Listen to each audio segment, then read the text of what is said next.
أعوذ بالله من الشيطان اللعين الرجيم. بسم الله الرحمن الرحيم. الحمد لله رب العالمين، والصلاة والسلام على أشرف الخلائق أجمعين، رسول النبي الأمي العابد الغاشم المدني، أفضل اتهامه السيد الغريب السراج الكتب الكوكب الدروي صاحب البقاء والسكينة المدفون بأرض المدينة العبد الموجد، ورسول المصطفى أحمد المحمود الأحمد، حبيب إله العالمين القاسم محمد.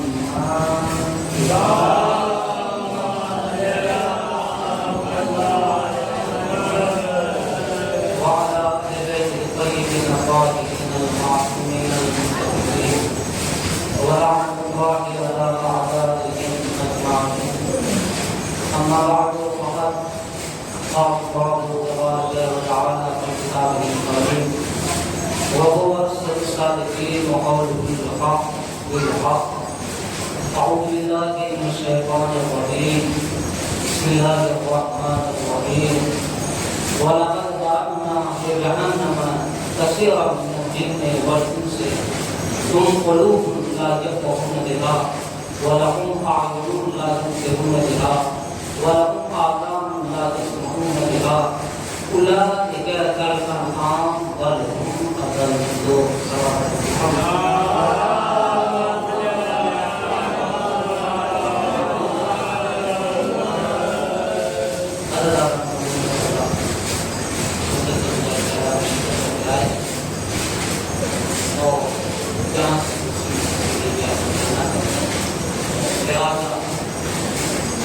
ضرورت نہیں ہے کہ میں کسی کمی کو بیان کر کے آپ کو بتاؤں.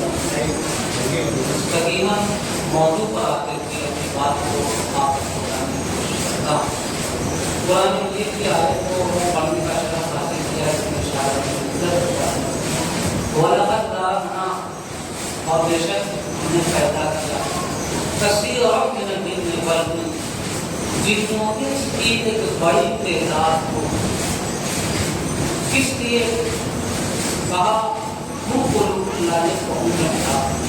وہ ایسے افراد ہیں، وہ ایسے لوگ ہیں جن کو ہم نے دل دیا لیکن ہم کا تقویٰ نہیں کیا. ہم نے دل دیا اور فکر نہیں کیا. وَلَهُمْ أَعْيُنٌ لَا يُبْصِرُونَ بِهَا، ہم نے ان کو آنکھیں دی مگر انہوں نے اس آنکھوں سے دیکھنے کا کام نہیں کیا. وَلَهُمْ أَعْيُنٌ، ہم نے ان کو آنکھیں دی لیکن انہوں نے حقیقت کو نہیں دیکھا. اللہ کہہ رہا ہے أُولَٰئِكَ كَالْأَنْعَامِ، ایسے لوگوں کی مثال جانور جیسی. بل ہم اضل، بلکہ جانور نہ کہو بلکہ ان کی مثال جانور سے غیر مختلف. اب لفظ جانور کو اور جانور سے غیر گزرے کو سمجھنے کے لیے ضروری ہے کہ پہلے ہم جانور کو، جب انسان کو جانور سمجھ میں آ جائے گا تو پھر جانور سے غیر گزرا سمجھ میں آئے گا. اب جب جانور کی بات ہے تو یہاں پر مثال بھی ایک جانور کی لی جائے. فرض کیجیے مثال کا ایک جانور بقرہ. بقرہ عربی میں آپ مثال کو لیجیے تو عربی میں بقرہ کے معنی ہوتا ہے گائے. بقرہ عربی میں گائے، بقرہ گائے والا. اردو زبان میں بقرہ یہ اپنی مادی زبان میں بکری کو کہتے ہیں. تو دونوں جانور. اب انہیں کی مثال سے میں جانور سے غیر گزرے کو سمجھانے کی کوشش. اب ایک جانور ہے بقرہ، کسی صاحب نے اس کو پال رکھا ہے. ایک دن اس کو باندھنا بھول گئے.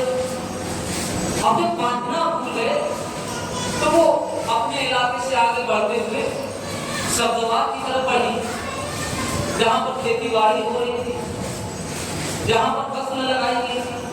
اب جانور ہے، اللہ نے آنکھیں دی ہے لیکن حقیقت کو دیکھ نہیں سکتا.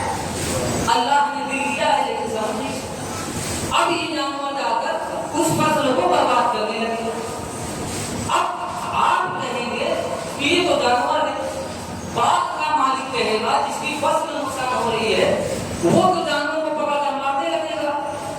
آپ جا کر اس سے کہیں گے بھائی یہ تو جانور ہے, تمہارے اندر تو اتنا شعور ہے.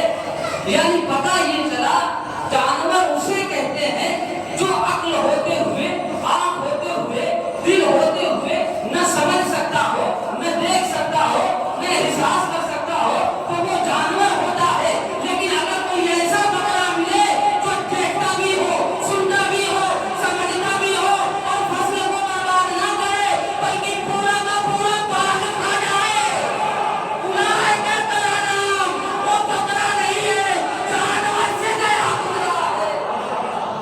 صلوات علی محمد و آل محمد.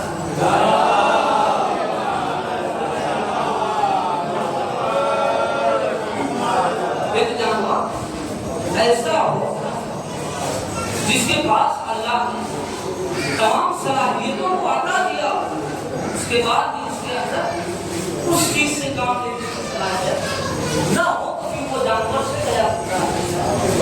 اب میں حدیث پیش کروں. رسول خدا صلی اللہ علیہ وسلم نے ارشاد فرمایا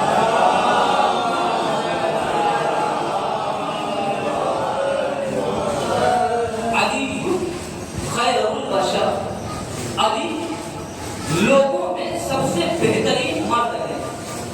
ومن ابا فقد کفر, جس نے ابا کیا وہ ایسا ہی ہے کہ اس نے کفر اختیار کر دیا. اب لفظ ابا رسول نے دشمنان علی کے لیے استعمال کیا, لیکن علی کے دشمن کو اس لفظ سے یاد کرنے سے پہلے یہ لفظ ایک جگہ اور استعمال کیا. یہ لفظ قرآن میں ایک مرتبہ استعمال کیا جب اللہ نے کہا فَإِذَا سَوَّيْتُهُ وَنَفَخْتُ فِيهِ مِن رُّوحِي فَقَعُوا لَهُ سَاجِدِينَ, اے میرے فرشتوں جب میں اس پتلے کے اندر روح کو تو تم سب سجدے میں چلے جانا. اب اللہ نے جب روح کو ہوگا تو تمام فرشتے سجدے میں چلے گئے. فَسَجَدَ الْمَلَائِكَةُ كُلُّهُمْ, تمام فرشتے سجدے میں چلے گئے الا ابلیس, ابلیس سجدے میں نہیں گیا. استکبر, اس نے استکبار کیا اور کافرین میں سے ہو گیا. لفظ استکبر اور تو رسول نے فرمایا حدیث میں علی خیر البشر فمن ابا, ابا اور شیطان نے جو استکبار کیا یہ دونوں ایک ہی رشتے سے نکلتا ہے, یعنی دونوں کی اصل ایک ہی ہے. شیطان کے لیے اللہ نے استعمال کیا, یعنی شیطان اللہ کا سب سے بڑا دشمن تھا, اس کے لیے لفظ استکبار کا استعمال ہوا. علی کے دشمنوں کے لیے لفظ استکبار کا فمن ابا کا استعمال ہوا. یعنی رسول نے اس لفظ کا استعمال کر کے بتا دیا کہ جو اللہ کا دشمن ہے وہ علی کا دشمن ہے, جو علی کا دشمن ہے وہ اللہ کا دشمن ہے. صلوات علی محمد و آل محمد.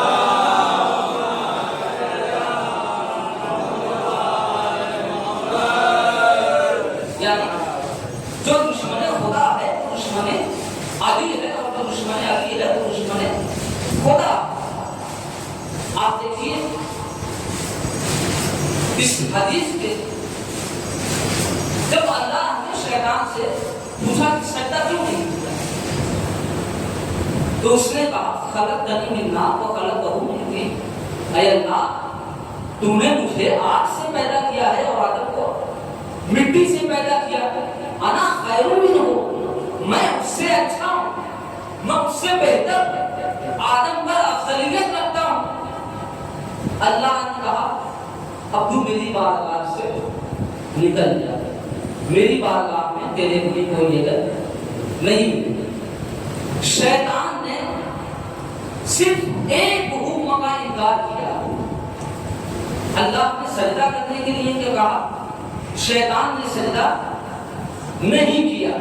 جو صرف ایک لفظ کا انکار کرے وہ شیطان جو 4000 سال تک عبادت کرتا رہا ہو, اللہ نے ایک غلطی کی وجہ سے, ایک انکار کی وجہ سے فوراً اپنی بارگاہ سے باہر نکال دیا.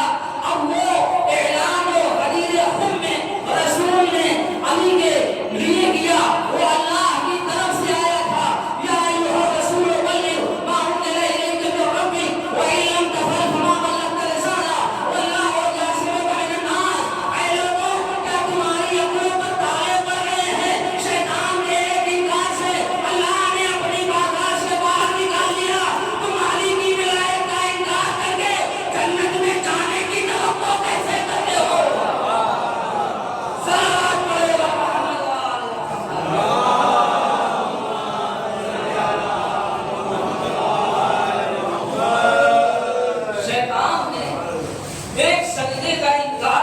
کیا؟ اللہ نے اپنی بارگاہ سے نکال دیا، اس پر لعنت کہہ دی، اور تم اپنی ناقص نمازوں کو لے کر اللہ کے حکم کے مقابل میں آ رہے ہو اور اس کے اوپر جنت کی خواہش۔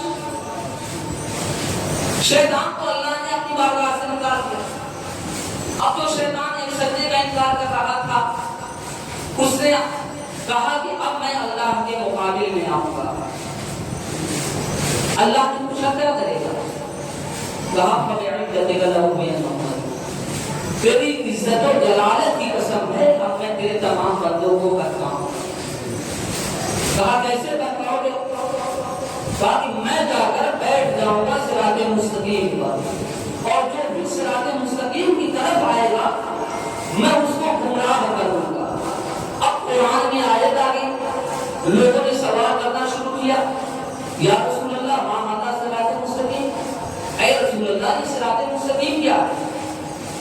اب مسجد میں رسول بیٹھے ہوئے ہیں، شاعر نے آ کر سوال کیا، یا رسول اللہ ما ھذا صراط مستقیم، اور رسول نے اشارہ کیا ابھی بیٹھ جاؤ۔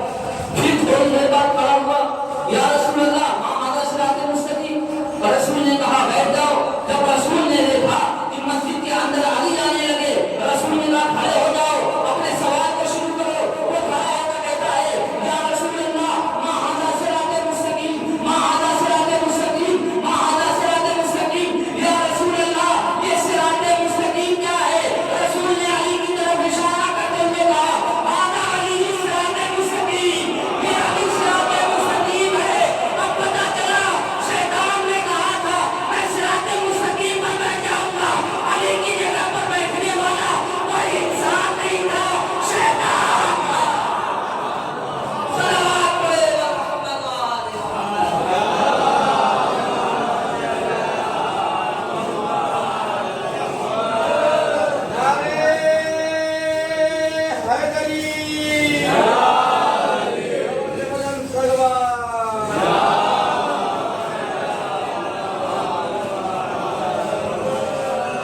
کہا میں صراط مستقیم پر بیٹھ جاؤں گا، اور صراط مستقیم کیا ہے؟ ھذا علی صراط مستقیم۔ صراط مستقیم نام ہے اللہ کے بھیجے ہوئے بندے خاص جو اتنا بلند مقام رکھتا ہے، خود اس کے نام کو اللہ نے اپنے لیے انتخاب کر دیا۔ اللہ کا ایک نام علی بھی ہے، جس کے نام کو اللہ اتنا پسند کرتا ہو تو پھر سوچیے اس علی کا مقام کیا ہوگا۔ آج دنیا مقابلہ کر رہی ہے لوگوں سے۔ ایک شخص آیا مولا جانا سے کہنے لگا، اے علی میں آپ سے محبت کرتا ہوں، میں آپ سے عشق کرتا ہوں، میرے دل میں آپ کا بہت احترام ہے، میں آپ کو بہت زیادہ چاہتا ہوں، لیکن اے علی جتنی محبت میں آپ سے کرتا ہوں اتنی ہی محبت میرے دل میں معاویہ کے لیے۔ میں معاویہ کا بھی وہی احترام کرتا ہوں، میں معاویہ کو بھی ویسے ہی پسند کرتا ہوں، میں معاویہ کو بھی ویسے ہی چاہتا ہوں۔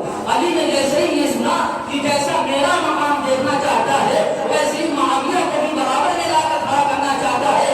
علی نے ان سے کہا علی کو پتا چلا کہ تم بیمار ہو، تمہارے اندر بیماری ہے۔ ابھی آئے آپ نے سنا کہ چلو میری طرف بتا دو اللہ کرتا جس کے دل میں مرض ہوتا ہے، پھر اللہ اس کو اضافہ کر دے۔ کہا علی نے کہ تیرے دل میں مرض ہے، تو بیمار ہے۔ علی بیماری کیا ہے؟ کہا تیرے اندر بیماری یہ ہے کہ تو ایمان کو کفر پر ایک ساتھ بولنا چاہتا ہے۔ کہا اس کا علاج کیا ہے؟ کہا اس کا علاج ایک ہی ہے زمانے میں۔ کہا کیا علاج ہے؟ کہا تیرے دل میں معاویہ کی بھی محبت ہے، علی کی بھی محبت ہے۔ تیری مثال اس وقت ایسی ہے کہ ایک آنکھوں سے دیکھ رہا ہے، دوسری آنکھ سے اندھا ہے۔ اگر تجھے علاج چاہیے تو علی کی محبت کو دل میں پیدا کر،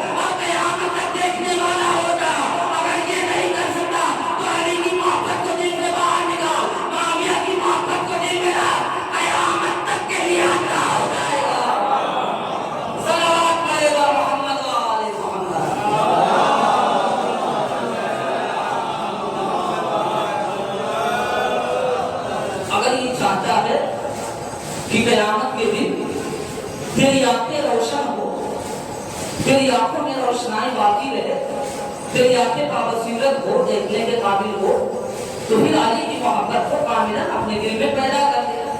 اور اگر یہ نہیں کر سکتا تو پھر معاویہ کی محبت کو مکمل طور پر اپنے دل میں پیدا کر لے، تاکہ قیامت سے پہلے ہی تیری زندگی میں اندھیرا آئے۔ علی کی محبت، علی کا مقام، علی کا رتبہ اتنا بلند ہے کہ رسول ارشاد فرماتے ہیں کہ اے علی، میں تمہارے فضائل کو اس لیے نہیں بیان کرتا کہ مجھے ڈر ہے میری امت اسی فتنے میں نہ پڑ جائے جس فتنے میں موسیٰ کی امت پڑی تھی، ورنہ علی کے مقام اور فضائل بہت زیادہ ہے، لیکن تاریخ میں بہت سے مقام اور بہت سے فضائل بات جاتے ہیں۔ صحابی کا نام ہے ابو سعید خدری۔ وہ کہتے ہیں کہ مدینے میں ہم نے دیکھا کہ جو لوگ دشمنان علی ہیں، جو لوگ منافق ہیں، وہ ہم مومنین کو دیکھتے تھے کہ ہم لوگ بہترین لباس میں آراستہ ہوتے تھے، بہترین آبا ہوتی تھی، بہترین آبا ہوتی تھی، سر کا امامہ ہوتا تھا، ہاتھوں میں تسبیح ہوتی تھی، یہ مومنین کی علامت تھی۔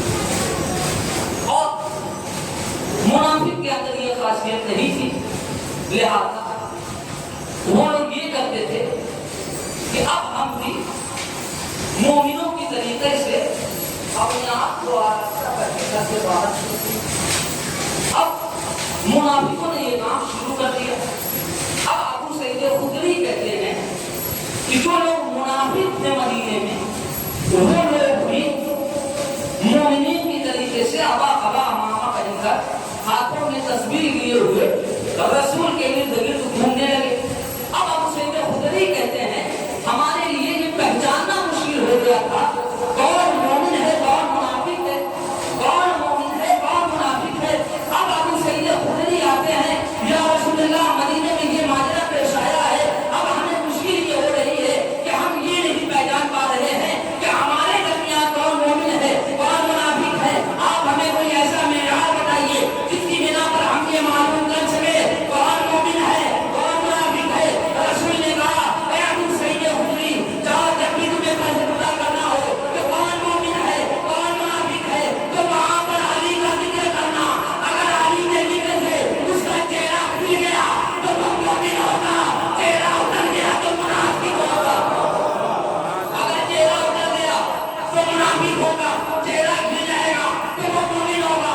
اب منافقوں کو یہ بات پتہ چل گئی کہ لوگ اس لیے ذکر علی کرتے ہیں تاکہ ہمارے سجدے کو سامنے آئے۔ بات یہ کرنا ہے کہ جب بھی ہمارے سامنے ذکر علی ہوگا تو اس ذکر کو سننے کے بعد ہم اپنے چہرے کو نورانی بنانے کی کوشش کریں گے، ہم ان کو ہنستے ہوئے دکھائی دیں گے۔ اب آج کے دور میں ان کے سامنے اگر آپ علی کا ذکر کریں تو ان کا چہرہ نہیں اترے گا، وہ چہرہ ویسے ہی بنا کر رکھیں گے، اس لیے کہ اگر چہرہ اترا تو سچ سامنے آ جائے گا۔ اب آج کے دور میں اگر پتہ کرنا ہو کہ ہمارے درمیان کون مومن ہے اور کون منافق ہے تو علی کا ذکر مت کرنا، بلکہ سید علی خامنئی کا ذکر کرنا۔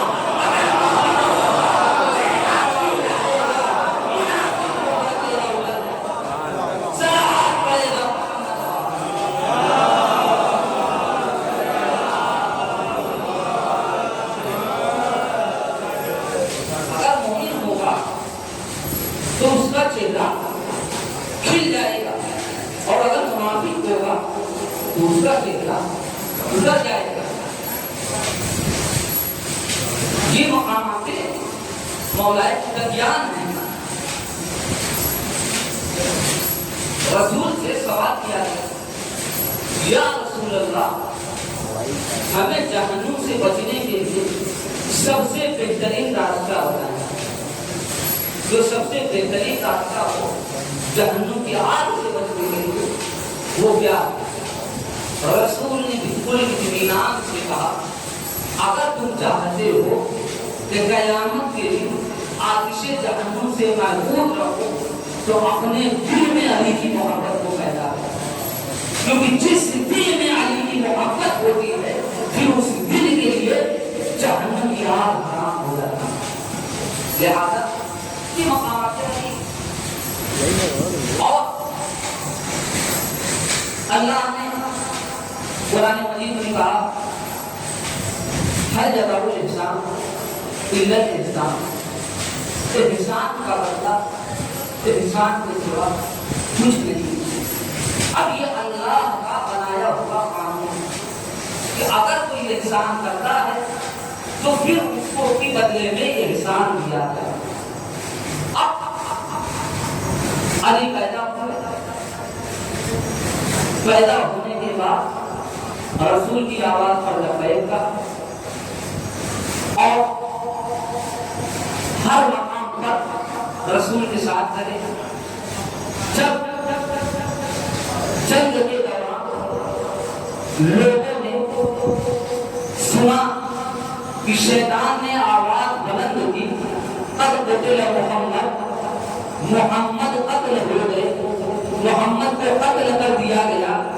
تو اس جنگ کے میدان میں واحد مرد ایسا تھا جس نے اپنے ہاتھوں پر رسول کو اٹھایا اور اٹھا کر اعلان کیا, لوگوں کو بتایا اے لوگوں محمد قتل نہیں ہوئے ہیں, آگا محمد یہ محمد ہے یہ محمد ہے. علی نے اپنے ہاتھوں پر محمد کو اٹھا کر دکھایا یہ محمد ہے. علی نے احسان کیا. اللہ نے کہا آج علی نے احسان کروایا, کل علی نے احسان کروایا, کل محمد سے یہی احسان لوٹواؤں گا. کہا کیسے لوٹواؤ گے؟ کہا علی کا علی ہوں گے, محمد ہوں گے, صحابی ہوں گے, غدیر کا میدان ہوگا, لوگ آئیں گے, آگے بڑھنے والوں کو بلایا جائے گا, پیچھے چھوٹنے والوں کا انتظار کیا جائے گا. جس انداز میں محمد کو علی نے بلند کیا, علی کو محمد سے بلند کرواؤں گا اور اعلان کرواؤں گا میں خود مولا ہوں. صلوات پڑھے گا محمد وعلی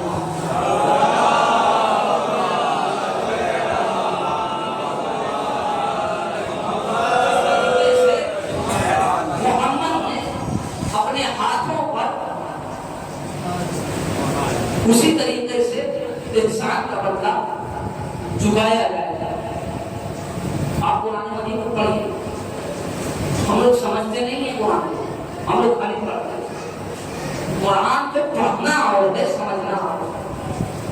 اگر نہ سمجھ سکتے ہو تو ایسا بھی نہیں ہے کہ قرآن کو پڑھنا چھوڑ دیں. ایک لڑکے نے اپنے باپ سے سوال کیا, پاپا یہ بتائیے قرآن تو عربی زبان میں آیا, ہماری زبان تو عربی ہے, لہذا ہم پڑھ تو لیتے ہیں لیکن سمجھ نہیں آتا ہے, تو پھر فائدہ کیا ہے؟ اب زبان سے اس کا جواب دینا مشکل ہے. اگر زبان سے کوئی چاہے اس کا جواب دے تو پھر مشکل. اس کے بعد میں اس کو ایک بڑی سی ٹوکری لا کر دے, کہا کہ جاؤ اس ٹوکری میں ندی سے پانی بھر دے گا. وہ ٹوکری جو لکڑی والی آتی ہے اس میں پانی ڈالو آتی ہے نا, وہ والی ٹوکری جاؤ ندی سے پانی بھر دے گا. اب یہ گیا ندی پر پانی بھر.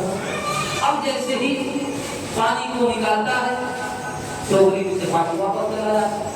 کئی بار اس بات کام کو کرتا گیا اور آخر میں غصے کی حالت میں اپنے باپ کے پاس آیا. کہا آپ نے ہمیں بیوقوف سمجھا ہے, ایک چھیڑ والی ٹوکری میں کبھی پانی آ سکتا ہے. کہا یہی تو میں تمہیں سمجھانا چاہ رہا ہوں. کہا سمجھانا کیا چاہ رہے ہو؟ کہا قرآن بھی ایسا ہی ہے, ہمارے ذہنوں میں نہیں آ سکتا قرآن, لیکن جب میں نے تمہیں ٹوکری دیا تھا تو اس ٹوکری کی کیفیت کیا تھی؟ کہا ٹوکری کی کیفیت یہ تھی کہ اس ٹوکری سے ہم کوئلہ اٹھانے میں کام لیتے تھے, اور جیسے جیسے اس میں کوئلہ اٹھتا گیا یہ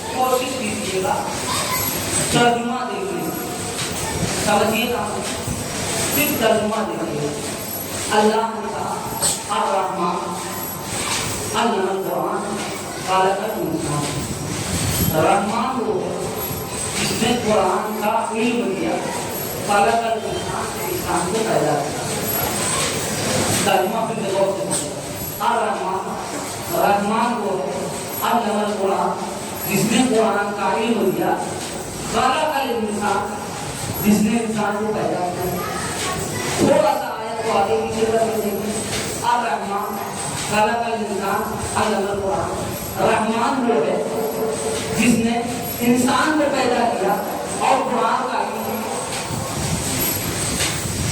اللہ نے قرآن میں کہا الرحمن رحمان وہ ہے علم القرآن جس نے قرآن کا علم دیا خلق الانسان اور انسانوں کو پیدا کیا اب یہ بات تو سمجھ میں آ گئی یہ آیت ہر بندے کے لیے نہیں ہے اگر ہر بندے کے لیے ہوتی تو اللہ کہتا الرحمن خلق الانسان علم القرآن اللہ وہ ہے جس نے قرآن کو قرآن کا علم دیا اور انسان کو پیدا کیا لیکن اللہ نے بندوں کے لیے اس آیت کو نہیں بھیجا ہے اس لیے پہلے علم کا ذکر کیا کہ نہیں میں رحمان وہ ہوں کہ جس نے پہلے علم دیا ہے بعد میں بندے کو خلق کیا ہے اب دنیا میں کوئی ایسا واحد بندہ نہیں ہوگا جو پیدا ہوا ہو اور اس کے پاس قرآن کا علم ہو سوائے علی کے علی پیدا ہوئے کانے کعبہ سے باہر آئے یا رسول اللہ آپ کہیے وہ تو ایک سناؤ آپ کہیے وہ تو کچھ سناؤ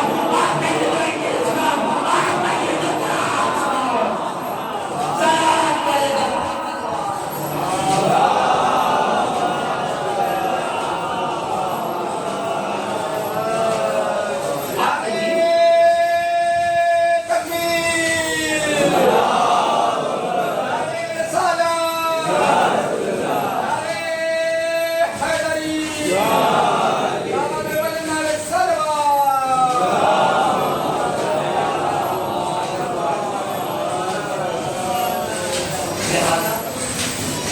مولا کائنات کے پاس چونکہ اگلی کی بات آ گئی ہے میں نہ چاہتے ہوئے تھوڑی سی باتیں بڑھاؤں گا اور انشاءاللہ 14 15 اور 24 سفر میں یہاں سے باقی اگر یاد رہا تو پھر میں موضوع بات بڑھاؤں گا دو دن بجائے مولا کائنات کے پاس اتنا علم تھا کہ مولا نے سلونی کا دعویٰ مولا کا سلونی مولا کا سلونی پوچھو مجھ سے قبل اس کے کہ میں تمہارے درمیان سے چلا اب سوال پیدا ہوتا ہے جب تک رسول زندہ تھے ابھی کی دعوت کیوں نہیں کیا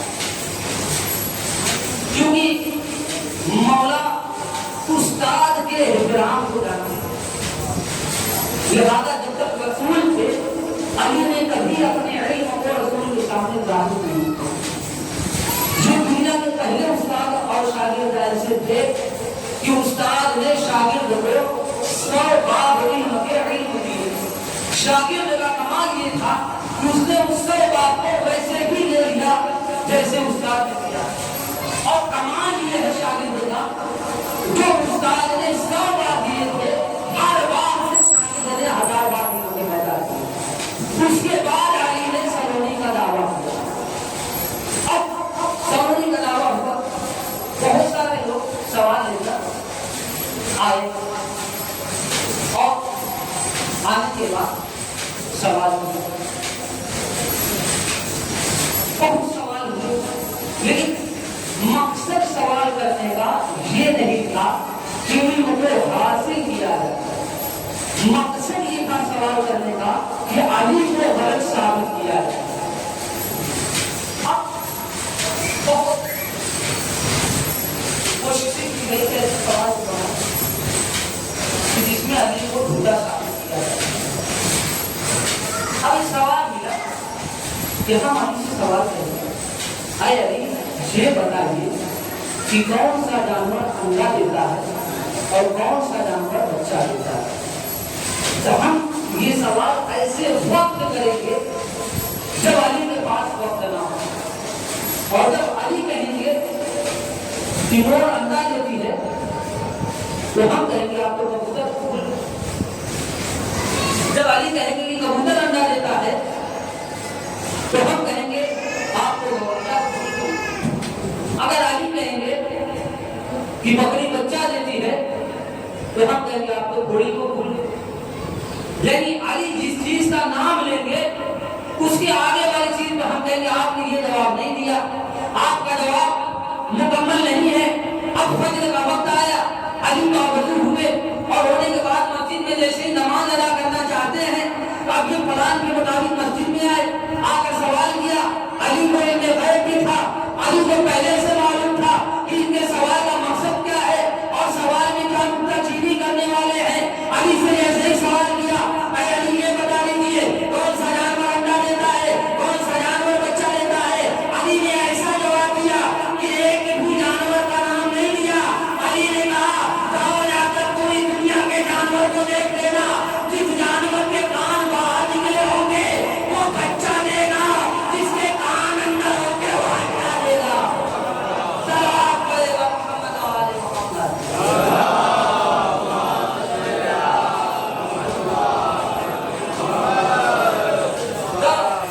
پوری دنیا میں جتنے جانور ہیں تمام جانوروں کو, پانی میں رہنے والا ہو, خشکی میں رہنے والا ہو, درخت پر رہنے والا ہو, جا کر دیکھ لو جس کا کان باہر کی طرف نکلا ہوگا وہ ہمیشہ بچہ دے گا اور جس کا کان اندر کی طرف ہوگا وہ انڈا دے گا. اب کوئی ایسا سوال نہیں بنا تو ایک شخص آتا ہے نام نہیں, ابھی اس کا تذکرہ کچھ دیر پہلے مثال میں گزر چکا ہے. وہ آیا یا علی یہ بتا دیجیے میں آج کھانے میں کیا کھاؤں گا. علی میں کھانے میں کیا کھاؤں گا. علی نے کہا آج تیرے کھانے میں دودھ اور چاول. کہا بس جبھی تو انتظار تھا, یہ کام میری حاملیت کا ہے, یہ میرے اختیار میں ہے. اب کچھ بھی ہو جائے گا میں دودھ اور چاول نہیں کھاؤں. میں تو علی کو غلط ثابت کر کے رہوں گا. اب گھر آیا, بیوی سے پوچھا بیوہ کھانے میں کیا بنانا. میں بہت زور سے بولوں. بیوی نے کہا دودھ اور چاول. کہا کیا کہا, دودھ اور چاول. میں کچھ بھی کھانے کے لیے تیار ہوا لیکن دودھ اور چاول میں نہیں کھاؤں گا. جاؤ جا کر پڑوسیوں میں مانگ کر لے کر آؤ. اب بیوی گھر سے باہر نکلی, پہلے پڑوسی کے وہاں گئی کیا بنایا, کہا دودھ چاول. دوسرے کے وہاں گئی کیا بنا ہے, دودھ چاول. تیسرے کے وہاں گئی کیا بنا ہے, دودھ چاول. چوتھے کے وہاں گئی کیا بنا ہے, دودھ چاول. اتنے گھروں میں مانگنے والی عورت اگر مرد تیرا خیرتخواہ ہوتا تو فاطمہ کا منصب چوری کر کے نہ کھاتا. ارے مانگنا ہی تھا تو فاطمہ نے فرق مانگ لیا ہوگا. فاطمہ نے ایسے کاغذ کر دی. اب پتا چلا کسی بات ہو رہی ہے, دودھ اور چاول نہیں کھاؤں گا. اب گھر سے باہر نکلا, جنگل کی طرف روانہ ہوا. منہ گزرنے لگی تھی, ایک درخت پر چڑھ گیا, چڑھ کر بیٹھ گیا. دور سے دیکھا ایک قافلہ آ رہا ہے, قافلے والے کو دیکھا, نیچے اترا, فوراً کہا کہ مجھے بھوک بہت دیر لگی ہے. پہلوانوں کا قافلہ تھا, کہا کہ مجھے کچھ کھانے کے لیے دے دو. اب پہلوان اگر دودھ روٹی نہ کھائے تو پھر کون کھائے گا. پہلوانوں نے کہا آ جاؤ. دسترخوان لگا, اس کو بیٹھنے کے لیے کہا, اس کو علی بتا دیا ہے. کہا رکو, پہلے یہ بتاؤ کھانے میں کیا ہے. کہا دودھ اور چاول. کہا نہیں کھاؤں گا. کہا کھانے کی توہین کرتا ہے, کھانا تو پڑے گا یہی. کہا نہیں کھاؤں گا. پہلوانوں کے سردار نے کہا یہ ہماری کھانے کی توہین کر رہا ہے, اسے مل کے مارو. کھانا نہیں کھائے گا, توہین کر رہا ہے, اسے مل کے مارو. لوگوں نے مل کر مارا, زبردستی کیوں چاول بنایا. اب یہ وہ لڑکا آیا مسجد میں واپس. علی نے دیکھا کیا کھایا, تو علی میں نے دودھ چاول نہیں کھایا ہے. علی نے پوچھا کیا کھایا, کہا میں نے دودھ اور چاول نہیں کھایا ہے. علی نے کہا اگر علی کے کہنے پر اپنی بیوی کے ہاتھوں کا بنا ہوا دودھ اور چاول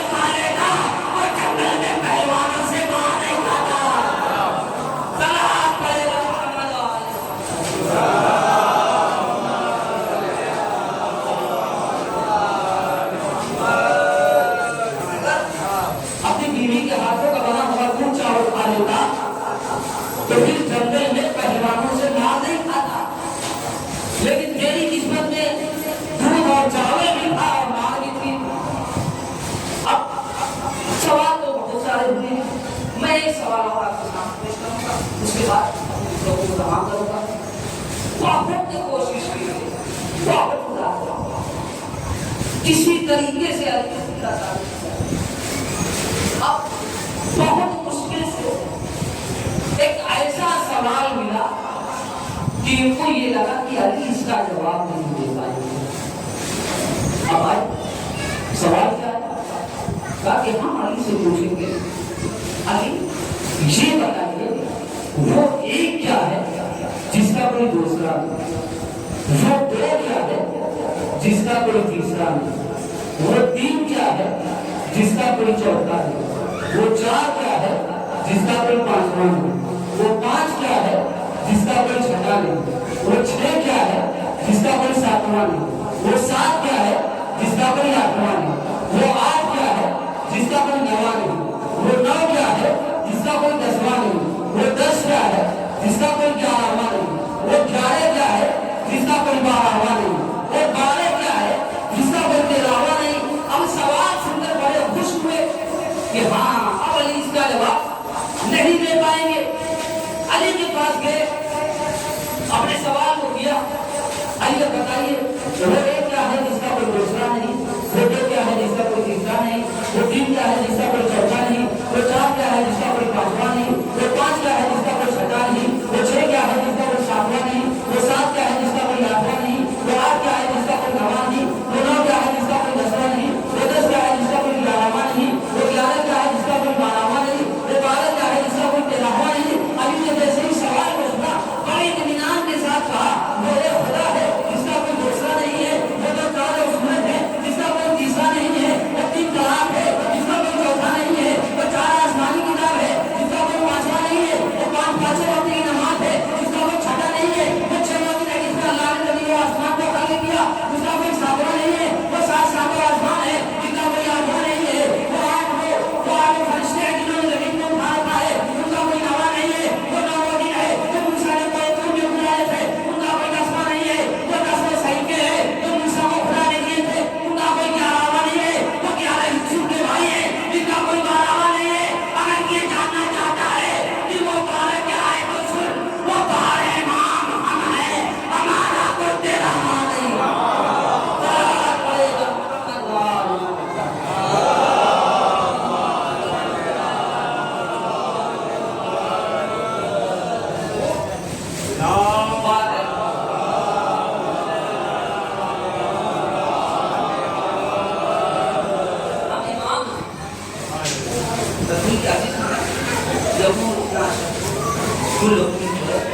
وہ سب کے سب بارہ ہوں اور سب کے سب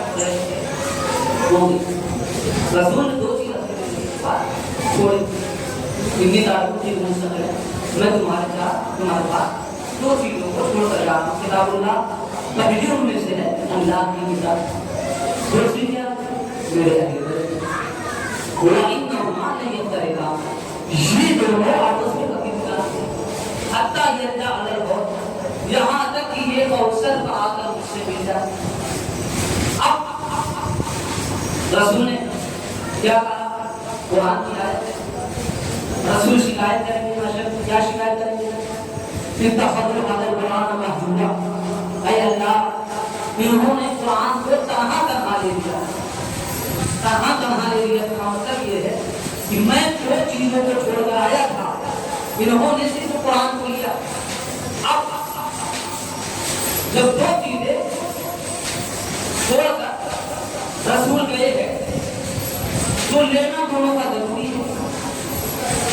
آج کے عصر حاضر کی کتاب میں ایک نوٹ لیجیے، ایک نوٹ آزاد آزادی کی۔ اب یہ آدھے آدھے لوگ، جب تک یہ آدھے آدھے ہیں ان کی کوئی حیثیت نہیں ہے۔